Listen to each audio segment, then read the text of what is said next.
Hai, saya Tom MC Ifle, founder Top Coach Indonesia. Kita akan membahas tentang 5 tipe entrepreneur.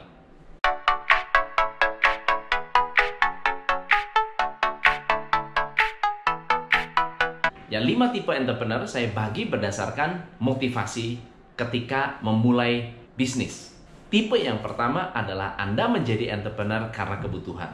Tipe-tipe entrepreneur karena butuh, karena terpaksa, karena tidak ada pilihan, biasanya adalah entrepreneur-entrepreneur yang oportunis, yang fokusnya adalah melihat apa yang ada di depan mata, lalu kemudian dijadikan sebagai bisnis. Apa yang positif? Yang positif, mereka ini adalah orang yang sangat-sangat instinktif.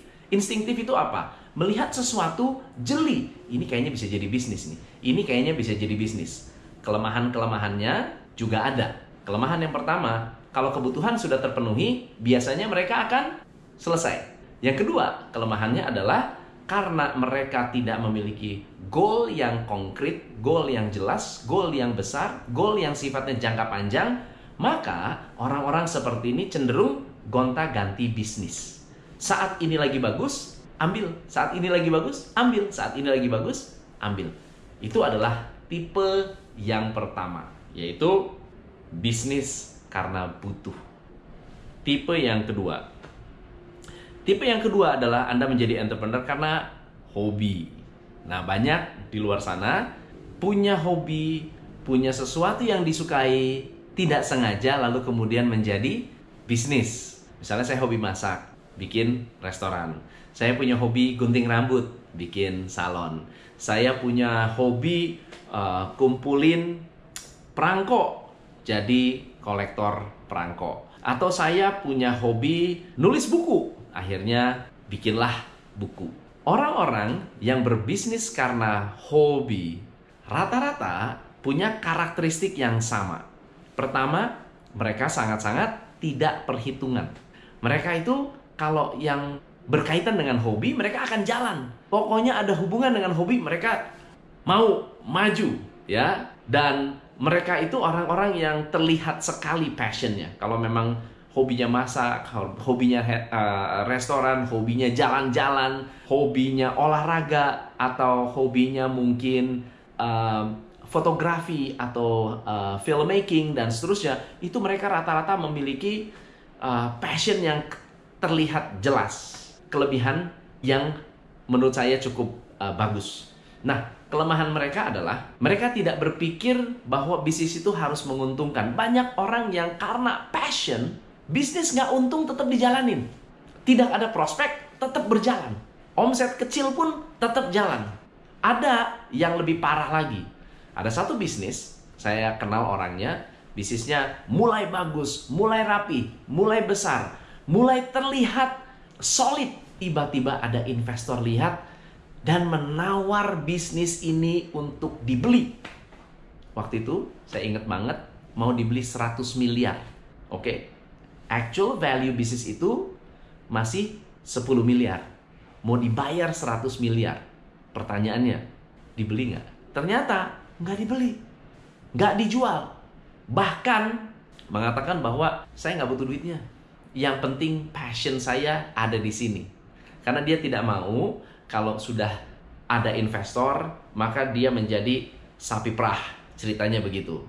Yang menarik adalah pada saat ditawar, omsetnya 10 miliar. Value-nya 10 miliar. Bahkan sebetulnya bukan value 10 miliar, omsetnya 10 miliar. 5 tahun kemudian, omsetnya cuma 2 miliar. Turun karena marketnya hilang. Karena marketnya tidak seperti dulu lagi. Itu adalah tantangan Anda yang berbisnis karena hobi. Nah, yang ketiga adalah Anda berbisnis karena profesi. Karena Anda adalah orang yang sekolahnya keguruan, maka bisnisnya adalah bimbel. Karena Anda sekolahnya lawyer, maka Anda jadi lawyer. Karena Anda dokter, profesinya dokter, lalu kemudian bikin klinik. Nah, apa bedanya antara kebutuhan, hobi, dan profesi? Yang profesi umumnya sudah mendevelop skill dengan pendidikan tertentu, dengan pengalaman tertentu. Atau Anda adalah konsultan, bekerja di konsultan, profesinya adalah seorang researcher, lalu kemudian bisnisnya market research. Nah, apa keuntungan dari bisnis-bisnis yang dikembangkan berdasarkan profesi? Umumnya Anda sudah sangat-sangat kompeten dengan ilmu yang Anda miliki. Nah, yang kedua, Anda adalah orang yang memiliki kapasitas, orang percaya dengan Anda. Kelemahannya adalah Anda tidak bisa digantikan. Kelemahannya adalah Anda sulit untuk dijadikan percontohan untuk autopilot.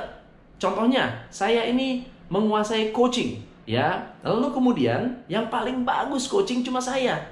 Nah, apa yang terjadi? Semua orang pengen coaching dengan saya. Tetapi apa yang terjadi ketika saya membuka bisnis restoran? Ketika saya buka bisnis restoran, saya nggak ada di sana. Orang saya nggak ngerti masak kok. Orang saya nggak ngerti yang namanya bisnis kuliner, nggak ngerti. Yang saya ngerti apa? Meng-coach orang untuk sukses di bisnis kuliner. Jadi ketika saya buka bisnis kuliner, bisnisnya berkembang dan tidak perlu ada saya. Ya, yang kedua, waktu saya ada membuka lembaga keuangan, saya nggak ngerti perbankan. Yang saya tahu adalah bisnis. Jadi gimana caranya? Ya udah, buka, cari bisnis partner, rekrut orang, bisnis berjalan, ditinggal. Dan kita berjalan secara autopilot.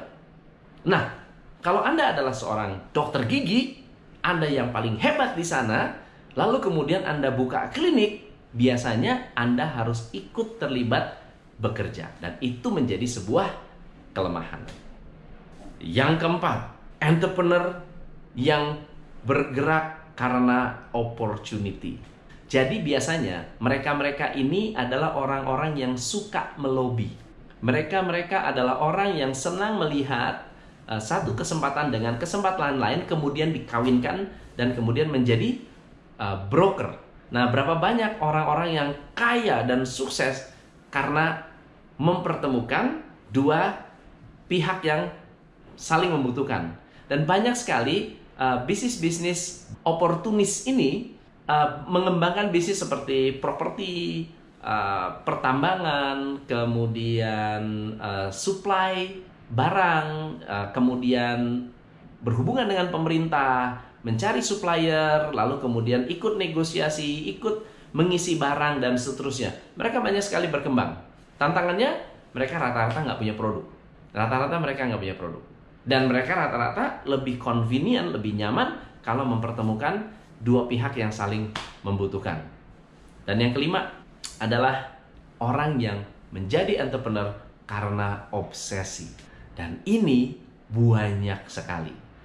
Mereka punya obsesi untuk kaya. Mereka punya obsesi untuk maju. Mereka punya obsesi untuk berkembang. Mereka punya obsesi untuk jadi konglomerat. Mereka punya obsesi untuk punya cabang yang banyak.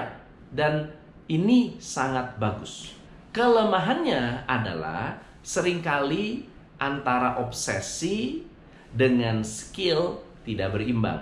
Obsesinya tinggi, maunya banyak, tetapi kemampuan nggak ada. Atau misalnya obsesinya besar, tetapi timnya tidak punya obsesi yang sama. Ini menjadi tantangan besar. So, apa hal yang penting yang harus Anda kenali tentang 5 tipe entrepreneurship ini, atau 5 tipe entrepreneur? Yang pertama adalah 5-5-nya bagus untuk memulai, tetapi tidak cukup untuk berkembang. 5-5-nya bagus. Anda boleh mulai karena butuh, Anda boleh mulai karena profesi, Anda boleh mulai karena bisa memiliki kesempatan, Anda bisa mulai karena Anda terobsesi, boleh. Tetapi tidak cukup untuk berkembang. Untuk berkembang, Anda membutuhkan 3 hal. Yang pertama adalah manajemen, yang kedua adalah sistem, dan yang ketiga adalah people. The management adalah sebuah bisnis proses dan infrastruktur yang bisa membuat bisnis Anda stabil. Tujuan manajemen adalah stabilitas. Yang kedua adalah sistem. Tujuan Anda menciptakan sistem agar sistem menghasilkan profit. Dan yang terakhir adalah people. Kenapa harus ada people? karena people yang akan membuat bisnis Anda bertumbuh. So, thank you so much. Semoga bermanfaat. Saya Tom MC Play. Salam pencerahan.